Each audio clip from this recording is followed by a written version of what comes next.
আমাদের গ্রামের একটা আঞ্চলিক প্রবাদ আছে, ডেকি নাকি স্বর্গে গেল বাড়া বান্দে। ভোলার পাঙ্গাইশা বাবুল ভাইয়ের মেয়ের শ্বশুর বাড়িতে দাওয়াত খাওয়ার জন্য গেলাম। হঠাৎ করে আমার দৃষ্টিতে পড়লো দুইজন জেলে ছোট্ট একটা নৌকাতে মাছ ধরছে। গ্রামের নাম বলেন। গ্রাম পাঙ্গাইশা বাগান নম্বর 1 পাঙ্গাইশা খেওয়াঘাট। এগুলো পোয়া মাছ না? জি এই সবগুলাকে বিক্রি করবেন নাকি? জি কত টাকা চাইতেছে?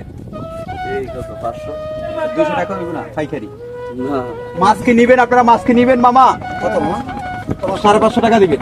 150 টাকা দিবেন। এই দুইজন জেলের সাথে কথা বলে আমার ভীষণ ভালো লেগেছে। ওই দিক থেকে আমাকে ডাকতেছে, ভাই গাড়ি সাইরা দিব, তাড়াতাড়ি আসেন, মাইক্রো সাইরা দিতে আছে। তারপরে আবার জেলেরা আমাকে বলতেছে, ভাই আমরা তো জাল ফালাইছি নদীতে, আপনি কি যাবেন আমাদের সাথে?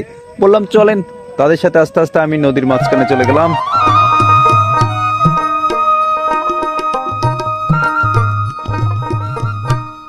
ছোট্ট পোয়া। তাদের সাথে নদীর মাঝখানে যাওয়ার পরে তারা যখন আস্তে আস্তে জালটা টানতেছে, তারপরে দেখলাম তারা কিভাবে মাছ ধরে। আমার কাছে ভীষণ ভালো লাগলো যে এই মানুষ দুইটা একেবারে সাদামাটা। ডেকি স্বর্গে গেলেও বারাবান্দা, আমি এই জন্য বলেছি। দাওয়াত খেতে গিয়ে নদীর অপরূপ সৌন্দর্য দেখে নিজেকে আর কন্ট্রোল করতে পারলাম না। ভাবলাম যারা আমার শুভাকাঙ্ক্ষী আছে তাদের জন্য ছোট্ট করে একটা ব্লগ করি। কেমন লেগেছে আমার এই ব্লগটি একটু কমেন্ট করে আপনাদের মতামত জানাবেন। ভালো থাকবেন। হ্যাঁ, আসসালামু আলাইকুম। ভালো থাকবেন। হ্যাঁ, দেখা হবে।